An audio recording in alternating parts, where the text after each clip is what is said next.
Hello everyone, good morning, welcome back to my channel Priyasis লাইফস্টাইলে তোমাদের আরও একটি ভ্লগের সঙ্গে স্বাগত। তো এটা মন্দারমণির দ্বিতীয় দিন। সকালটায় চা দিয়ে শুরু করলাম, আর দেখো আমরা সকাল প্রায় 6:30টার মতো বাজে আমরাও বেরিয়ে পড়েছি। একবার চা খেয়েছি, তারপর আবারও হোটেলের সামনে একটা খুব সুন্দর চায়ের দোকান ছিল, তো এখানেও আমরা বারবার চা খাচ্ছিলাম। তো এখানে ওই চাটা খাচ্ছি।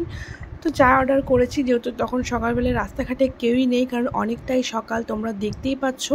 তো ততক্ষণ আমি একটু গুড়গুড় করছিলাম, ও আমাকে একটু ভিডিও করে দিচ্ছিল। তো সকালবেলায় যদি বিচে এসে ভোরবেলায় নাই ঘুরি নাই বেরোই, তাহলে আর কিসের মজা বলো। তো তার জন্য আমরাও প্রায় অনেক সকালেই উঠে পড়েছিলাম। এখন ও একটা কুকুর ছিল, আমরা যখন চা অর্ডার করি তখন ও ওখানে ঘুরঘুর করছিল। তো কি করব, ওর জন্য ও একটা বিস্কিট নিল আর ওদেরকে খেতে দিচ্ছিল। তো দেখা যাক, ওদের আবার গন্ধ শুকছে, পছন্দ হয়নি, তাই খাচ্ছিল না। তো যাই হোক, আমাদের চাও দিয়ে দিয়েছিল আর আমরা চা খেয়েও নিয়েছিলাম। তারপর আমরা এখন চলে এসেছি বিচের ধারে। ওই যে ওখানেও একা একা ঘুরঘুর করছে, আর সামনে কেউই নেই, কারণ অনেকটাই সকাল। যেহেতু মন্দারমণি না, অতটা ভিড় ঠিক ছিল না, কিন্তু আমরা আগের দিন রাতে ভীষণ মজা করেছি। তো যাই হোক, আমাদের চেক আউটের সময় হয়ে গেছে আর আমরা সব কিছু গুছিয়ে গেছে বেরিয়ে পড়েছি। এখন এখান থেকে বিলটা পেমেন্ট করে আমরা যাব দীঘা যাওয়ার উদ্দেশ্যে। যাই হোক, দীঘা যাওয়ার উদ্দেশ্যে আমরা এখান থেকে বাস বুক করে নিয়েছি। তো এখান থেকে এখন আমাদের দীঘা আমরা যাচ্ছি। তো ওখানে নেমে আবার টোটো করে নিয়েছি, কারণ আমরা যাব নিউ দীঘাতে। তো নিউ দীঘা যাওয়ার জন্য আমাদের ওখান থেকে টোটো করে নিয়ে আমরা চলে এসেছি। তো এখন এখান থেকে আমরা হোটেলগুলো খুঁজবো। একবার ওখান থেকে কথা বলে উঠেছিলাম যে আমাদের কিন্তু হোটেলগুলো ঠিকঠাক করে হোটেল দেখে দিতে হবে। তো যাই হোক, ভালো একটা হোটেল পেয়েছিলাম, আর ওখানে এসে ফ্রেশ হয়ে এখন একটা ঠিক হোটেলের সামনেই একটা রেস্টুরেন্ট ছিল, ওখানে আমরা খাচ্ছিলাম। হোটেলের নামটা তোমাদের সঙ্গে আমি অবশ্যই শেয়ার করব। তার আগে পরে আমরা রাতের বেলায় আবার বেরিয়েছি একটু ঘুমটুম দিয়ে। তো চলে গেছিলাম ঠিক হোটেলের ছাদের উপরে, টপের থেকে এই ভিউটা করেছি, কারণ বিচের ধারেই আমাদের একদম হোটেলটা ছিল। আর জাস্ট রাতের বেলায় অসংখ্য সুন্দর লাগছে দেখতে, আর এত সুন্দর হাওয়া। তো তারপরে আমি বেরিয়ে পড়েছিলাম সন্ধ্যার দিকে। তো যেহেতু আমরা ওখানে দুপুর নাগাদ পৌঁছেছিলাম, তার জন্য আমরা একটু বিকেল নাগাদ বিচে গেছিলাম। স্নান করে ফ্রেশ হয়ে আমরা আবার চলে এসেছি। তো এখন আবারও ও চা খাচ্ছে, কারণ বেরোবো আর চা খাবো না তা তো হতেই পারে না, আর চা খেলে যথেষ্ট ফ্রেশ লাগে। যাই হোক, এবার চলে এসেছি বিচ মার্কেটে। ওখান থেকে শঙ্খগুলো কিনবে বলে একটু শঙ্খ দেখছিলাম, এগুলো কি প্রবাল না কি বলছিল।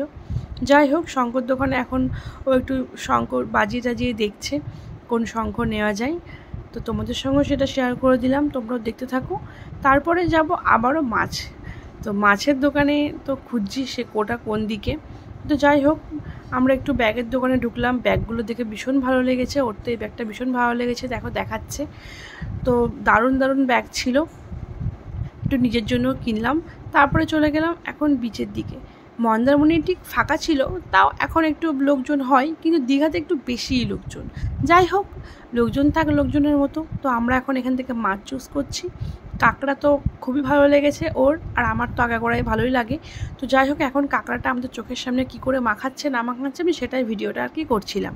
তো ওই জন্য কাকুটা আমাকে ডেকে নিয়েছিল যেদিকে আসো আর দেখো আমি কাঁকড়াগুলো কীভাবে ছাড়াচ্ছি। তো কাঁকড়া খাওয়া হয়ে গেছে, এখন ও তো এখানে বেলুন দেখেছে, এখন বলছে এখান থেকে শ্যুট করব। তো যাই হোক, যেগুলো ওই আঙ্কেলটা বলছিল যে এই বেলুনটা শ্যুট করো, তো সত্যি সেগুলোই মেরে দিচ্ছিল। যাই হোক, তারপরে আমাকে বলছিল তুমি একটু করো। তো আমিও একটু খেললাম, ওর এগুলো খুব ভালো লাগে জি। তো যাই হোক, এবার চলে এসেছি দীঘার স্ট্রিট ফুডের থেকে। এখানে যে সমস্ত দীঘার যে ফুডগুলো পাওয়া যায়, তো কিনলাম, অতটা ভালো না। ওই যে আমাদের হোটেল রাজ প্যালেস, হোটেলটা খুব সুন্দর। যারা বিচের ধারে চাইছো না, তো আশা করি এইসব হোটেল তোমরা পেয়ে যাবে। ঠিক তার সামনেই এই যে বাঙালি হোটেলটা, খুবই সুন্দর। আমরা এখানে দুপুরে খেয়েছি, আমাদের ভীষণ ভালো লেগেছে, আর রাতের বেলাতে ওই জন্য খাবার অর্ডার করেছি। যাই হোক, এটা নেক্সট দিন সকালবেলায়। আজকের দিনে আমরা আবার বাড়ি চলে যাব, কারণ আজকে হয়ে গেছে মন্ডে। এসেছিলাম স্যাটারডেতে মন্দারমণি ঘুরে, এখন দীঘা, আর আজকে আমরা চলে যাওয়ার সময়। তো সকালে এখান থেকে ব্রেকফাস্টটা করেই আমরা বেরোচ্ছি। তো এখানেও একটা দোকান ছিল, তো দারুণ সকালের হিঙের কচুরি, ঘুগনি সব কিছু।